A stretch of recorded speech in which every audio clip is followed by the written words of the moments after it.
What's up everyone? So this is my first part of a city exploring on the electric scooters.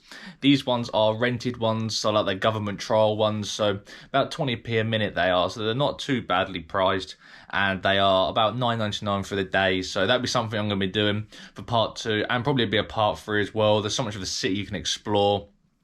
Unfortunately, with this video, I didn't realise how bumpy the roads in Cambridge are, and yeah, you'll see it later in the video, it gets really bumpy.